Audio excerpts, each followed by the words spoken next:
시대는 만남 부재의 시대라고 그렇게 흔히 말하고 있습니다.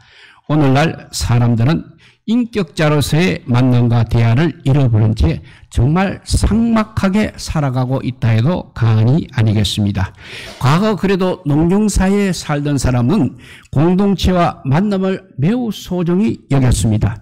그러나 도시화 그리고 산업화 시대를 사는 오늘날의 사람들은 이기주의와 개인주의로 말미암아 공동체 윤리라든지 만남의 의미를 잃어버리고 정말 비정하게 살아가고 있는 것 같습니다.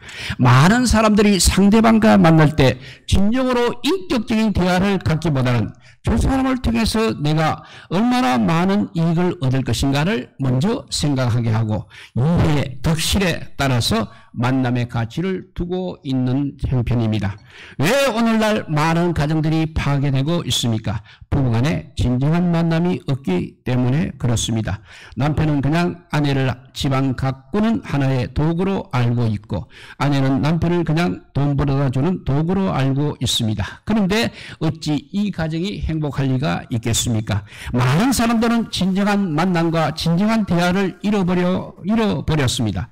이 때문에 무서운 절망과 고독에서 헤어나지 못하고 몸부림치고 있습니다. 이것을 극복하여서 많은 사람들은 대부분 보게 되면 술을 마시게 됩니다. 약물을 또 복용하기까지 합니다. 그리고 극단적인 쾌락을 추구하면서 잊어버리라고 하고 있습니다. 그러나 진정한 기쁨을 얻지 못한데 더욱 더 깊은 고독으로 빠져들고 있는 것입니다.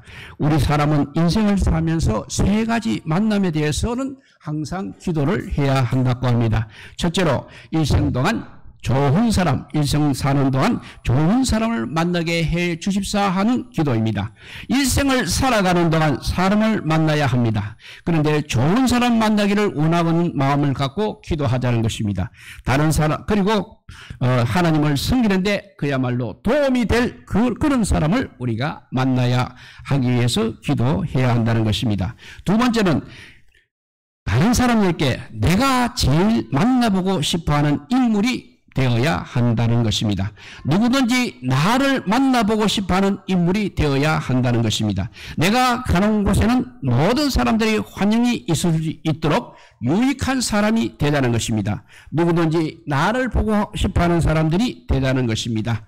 그리고 세 번째는 하나님의 영광을 나타낼 만한 일을 만나야 한다는 것입니다.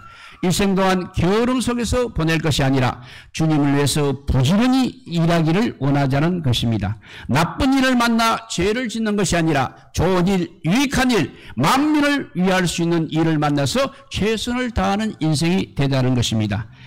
그런데 만남에는 두 가지 만남이 항상 있게 마련입니다. 첫째는 행복한 만남입니다. 즉 나를 승리로 이끄는 만남이 있습니다. 그런가 하면 반대로 불행한 만남이 있습니다.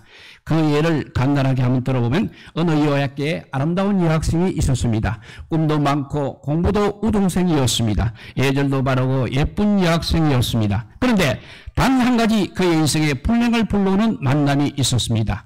한 남학생을 만나게 된 것입니다. 문학을 한다는 그 남학생을 만나게 된 것은 그 여학생에게는 정말 불행한 삶의 시작이었습니다.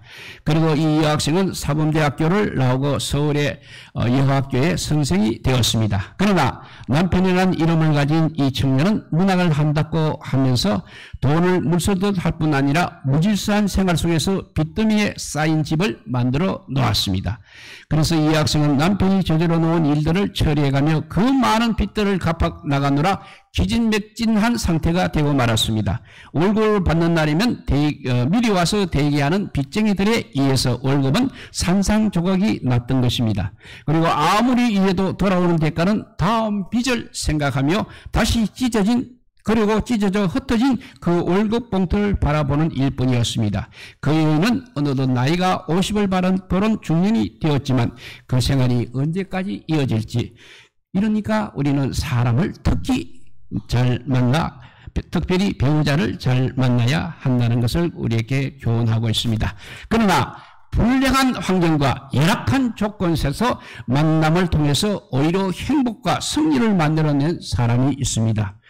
우리가 잘 아는 사람입니다. 1880년에 태어나서 1968년 87세의 나이로 생을 장식한 헬렌 켈레 여사입니다.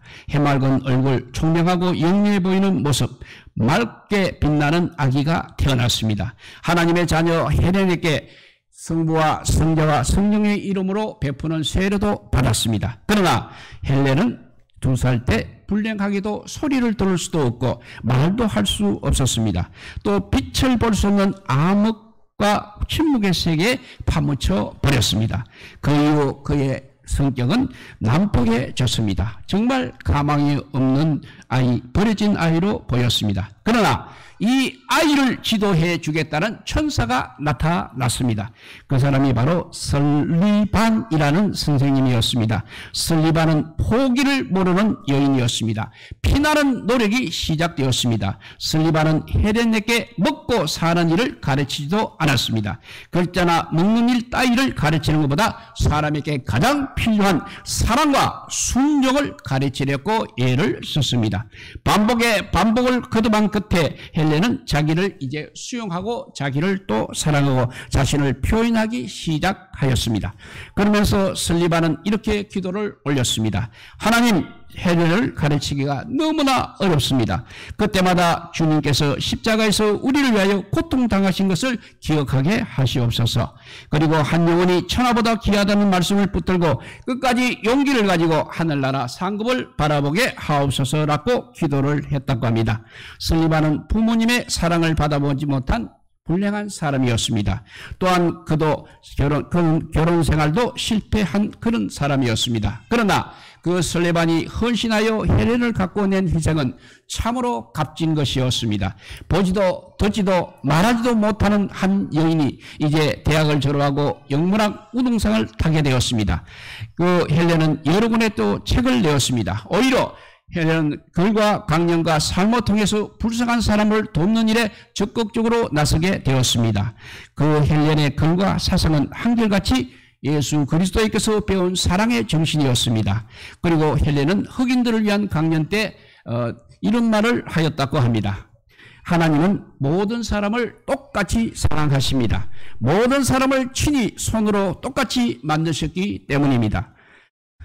사람은 피부가 희닥과여 더 가치가 있거나 피부가 금닥과여 가치가 없는 것은 아닙니다. 사람의 가치는 그 모양에 있지 않습니다. 그 깨끗한 마음과 영혼에 있기 때문입니다. 피부가 금닥고 위축되지 말고 힘차게 살아가십시오라고 말했다고 합니다. 참으로 훌륭한 헬렌의 모습이며 아름다운 인생의 가치입니다. 헬렌이 이 설레반 선생님을 만나지 못했다면 과연 헬렌의 일생은 어떻게 되었겠습니까? 똑같은 만남에서 건강하고 꿈과 소망이 있던 한 여학생은 불행한 인생의 열정을 걷게 되었고 2살 때 듣지도 못하고 말하지도 못하고 보지도 못하던 비운의 아픔을 겪었던 어린 소녀는 한 사람의 희생적인 봉사자를 만나서 세계적인 여류 작가가 되고 모든 사람들의 희망의 빛이 되었습니다. 정말 만남이라는 것은 참으로 귀하고 중요한 것입니다. 오늘 본문에서도 예수님을 만나 인생이 변한 한 여인의 기사를 이야기하고 있습니다. 가난한 여인에게는 귀신 들려 고통당하는 딸이 하나 있었습니다. 가난한 여인은 어머니이면서도 귀신 들린 사랑하는 딸과 진정한 만남을 가질 수가 없었습니다. 그 때문에 이 여인은 말할 수 없는 고독과 고통을 느끼고 있었습니다. 그러나 이 여인에게 예수님께서 들어와 시돈지방에 오신다는 기쁜 소식을 듣게 되었습니다. 오늘 이 시간에도 예수님께서는 고통당하시고 절망에 빠진 사람들을 찾고 계십니다. 이러한 사람에게 찾아오는 것이 하나님의 특성인 것입니다. 아담과 하와가 범죄한 후 동산 숲속에 숨을 설 때에도 하나님께서 아담을 찾아오셨습니다. 하나님께서 먼저 독생자이신 예수 그리스도를 이 땅에 보내신 것은 죄악에 빠진 인간을 찾으시겠다는 의지의 표현이라 할 수 있는 것입니다. 그러므로 우리 모두 예수 그리스도를 반드시 만나야 합니다. 예수 그리스도의 만남을 통해서만이 인생의 가치와 보람을 얻고 타인과 인격적인 만남을 가짐으로써 행복하려면 예수 그리스도와 반드시 만나야 하는 것입니다. 우리가 예수 그리스도를 만나게 되면 그 무엇보다도 하나님의 사랑을 깨닫게 되는 것입니다. 하나님의 사랑을 깨닫게 되면 나도 살만한 가치가 있구나 할 수 있는 것입니다. 왜 내가 진작 예수님을 믿지 않았던가? 하나님께서 나를 사랑하시고 나의 죄를 용서해 주셨으니 이제 나는 가치 있고 정말 복된 존재라는 깨달음을 갖게 된다는 것입니다. 그러므로 하나님과의 만남이야말로 우리 인간에게는 가장 귀한 만남이 되는 것입니다. 하나님과의 만남을 가진 사람은 영원한 가치를 가지고 있습니다. 영원한 가치를 지니고 있습니다. 그렇기 때문에 어떤 고난을 당해도 능히 극복해 나가며 타인과의 인격적인 만남을 가질 수 있는 것입니다. 그러면 어떻게 가난한 여인에게 찾아오신 예수님을 만날 수 있는 것입니까? 첫째, 진실한 마음으로 주님을 찾고 구해야 합니다. 오늘 본문 22절입니다. 두루와 시돈 지방의 가나안 여인을 찾아오신 주님께서 이상한 장면이 벌어졌습니다. 가나안 여인이 이렇게 소리칩니다. 주 다윗의 자손이여, 나를 불쌍히 여기소서. 내 딸이 흉악히 귀신 들렸나이다 라고 소리칩니다. 그때 예수님께서 한 말씀도 하지 않으신 것은 사실입니다. 가나안 여인을 찾아오신 예수님께서 왜 그렇게 하셨겠습니까? 가나안 여인은 예수님을 딸의 병을 고칠 수단으로만 여기고 위선적으로, 진실이 아닌 위선적으로 다윗의 자손이었고 불렀다는 것입니다. 이방인 여자가 다윗의 자손을 부른다는 것은 그야말로 위선이라 할 수 있는 것입니다. 왜냐하면 다윗은 유대인의 왕이요 메시아의 혈통을 이을 자지 이방인과는 아무런 관계가 없는 것입니다. 그런데 이 여인은 그래도 다윗의 자손이라고 불렀습니다. 결국 이 말은 다윗의 자손이여, 나의 종교적인 지식을 보십시오. 나의 종교적 외식을 보십시오 라는 뜻이 되는 것입니다. 이 여인이 그냥 순박하게 예수 그리스도여, 저는 죄인입니다. 예수 그리스도여, 저는 죄인입니다. 우리 딸이 병 들었습니다. 그러니 제발 살려주십시오 라고 했다면 아마 예수님께서는 응답하셨을 것입니다. 오늘날도 위선을 가지고 하나님의 앞에 나오는 사람은 예수님을 절대 만날 수 없는 것입니다. 하나님께서는 이런 사람에게 한마디 말씀도 하지 않으시는 것입니다. 많은 사람들이 교회에 나와 하나님 앞에 예배를 드릴 때 지식인이요, 문화인이요 라는 가면을 쓰고 죄인임을 고백하지 않고 팔짱을 끼고 거만한 태도로 예배를 드리고 있습니다. 이들은 진실한 기도도 하지 않고 있습니다. 찬송도 별로 하지 않고 있습니다. 그저 근엄한 종교 의식만 가지려고 하고 있는 것입니다. 하나님께서 이런 사람을 만나 주실 리가 있겠습니까? 창조주시오 역사와 만물을 주관하시는 만왕의 왕이 되신 하나님께서는 인간의 어리석은 형식을 비웃으시고 정직하고 진실한 마음으로 주님을 찾고 찾는 자들을 만나 주시는 것입니다. 그래서 잠언 8장 17절에 보면 나를 사랑하는 자들이 나의 사랑을 입으며 나를 간절히 찾는 자가 나를 만날 것이라고 했습니다. 주님을 만날 수 있는 첫째는 진실한 마음으로 주님을 찾고 구해야 한다고 했습니다. 두 번째는 죄를 고백하며 하나님과 자녀된 관계야 만나 주십니다. 오늘 본문 말씀을 또 자세히 한번 관찰해 보십시오. 가나안 여인이 종교적인 위선으로 나갔다가 이제 첫 번째로 실패를 했습니다. 그러니까 이제는 제자들을 찾았습니다. 그래서 제자들이 예수께 그 여자가 우리 뒤에서 지금 소리를 지르고 있사오니 보내소서라고 말을 했습니다. 그러자 예수님께서는 나는 이스라엘 집에 잃어버린 양 외에는 다른 데로 보내심을 받지 아니하였노라고 말씀하셨습니다. 예수님께서 왜 이렇게 단정해서 말씀을 하셨습니까? 가나안 여인이 나와 너의 관계, 아버지와 자녀된 그리고 주인과 종의 관계를 갖지 않고 그냥 제3자를 통해서 나왔기 때문에 그렇습니다. 이런 만남으로는 역시 인격적인 만남을 가질 수 없다는 것입니다. 오늘날도 체면을 내세워서 예수님을 만나려고 하는 사람들은 예수님을 만날 수 없을 것입니다. 사람의 체면 때문에, 경제적인 체면 때문에 예수님을 만나려고 하는 사람은 그야말로 어리석은 사람입니다. 그래도 예수님의 응답이 없자 가나안 여인은 이제 모든 것을 포기하고 예수님 앞에 절하며 주여 저를 도우소서라고 말했습니다. 이제는 다윗의 자손이나 사람을 내세우지 않았습니다. 자신을 낮추어서 주여라고 호소한 것입니다. 사랑하는 성도 여러분, 어떠한 죄인이라도 하나님을 주라고 부를 수 있는 것입니다. 인간은 창조주 앞에서 피조물이요 종인 것입니다. 따라서 주님을 만나려는 사람은 주여 저는 죄인입니다. 저는 주님 앞에 종입니다. 이렇게 말을 해야지 무슨 종교의식을 내세우거나 무슨 행위를 했다는 그런 것을 내세워서는 안 된다는 것입니다. 주여 저를 도우소서. 이 한마디가 바로 나와 그것의 관계가 아닌 나와 너와의 관계의 시작임을 말해주고 있는 것입니다. 이 여인의 말을 들으신 예수님께서 27절에 자녀의 떡을 취하여 개들에게 던짐이 마땅치 아니하노라고 하셨습니다. 이 말씀은 정말 의미심장한 말씀입니다. 나는 사랑과 신뢰로 이루어진 그야말로 하나님과 자녀 같은 사이에만 은총을 베풀지 그렇지 않은 길거리에서 마음대로 다니는 개 같은 사람에게는 은혜를 베풀지 않겠다는 그런 말씀입니다. 이 말씀은 또 너가 내 자식이냐 그래야 내가 응답해 줄 것이 아니냐 그러나 너와 나의 관계는 그런 관계가 아니다. 너는 그저 병고침만 받으려고 이용 목적으로 나에게 나왔을 뿐 사랑과 신뢰의 관계가 아니다. 나와 너는 사람과 개의 관계이지 부모와 자식과 가식의 관계가 아니라는 그런 말씀이 되겠습니다. 어떻게 보면 아주 냉혹하고 아주 잔인한 말씀입니다. 그러나 이 여인은 예수님의 의도를 정확하게 알아들었습니다. 순간 이 여인은 깨달음을 갖고 대답을 합니다. 주여 올소이다. 많은 개들도 제 주인의 상에서 떨어지는 부스러기를 먹나이다 했습니다.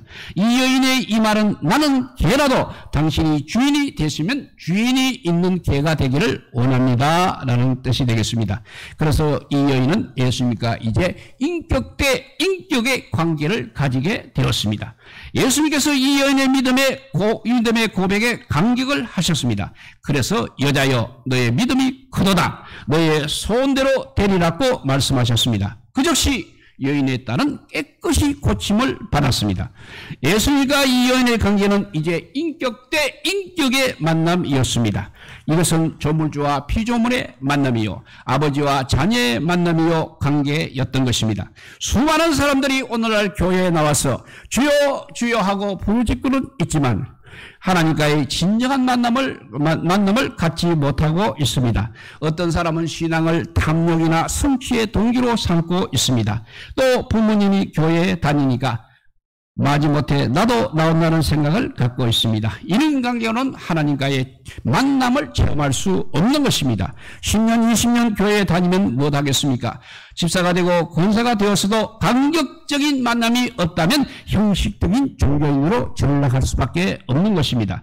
하나님과의 깊은 만남을 가지지 못한 사람은 그냥 이용의 대상으로만 생각하고 있는 것입니다. 그래서 하나님께서 자신을 좋게 해주지 아니하시면 하나님을 떠나겠다는 생각을 갖고 있기도 합니다. 오랫동안 신앙생활을 해도 오직 병이나 고침받고 생활에 복이나 받겠다는 방편으로 신앙을 갖겠다고 생각하는 사람들도 많이 있는 것입니다. 이런 사람들은 예수 그리스도와의 진정으로 인격적인 만남을 가질 수 없는 것입니다. 이런 사람은 찬송을 해도 그 마음에 진정한 기쁨이 없습니다. 기도를 해도 확신이 없는 것입니다. 무엇보다도 삶의 현장에 열매가 없는 것입니다. 우리는 무엇보다도 먼저 예수 그리스도의 그 뜨겁고 헌신적인 사랑을 받아들이고 믿음의 고백부터 해야 하는 것입니다. 주님께서 죄인인 저를 대신해 십자가에서 죽으시고 또 저를 구원해 주셨으니 그 사랑 받아들입니다. 이제 저는 그 사랑에 감격해서 믿음으로 응답하며 살겠습니다. 물질이 없어도 좋습니다. 당장 질병을 고침받지 않아도 좋습니다.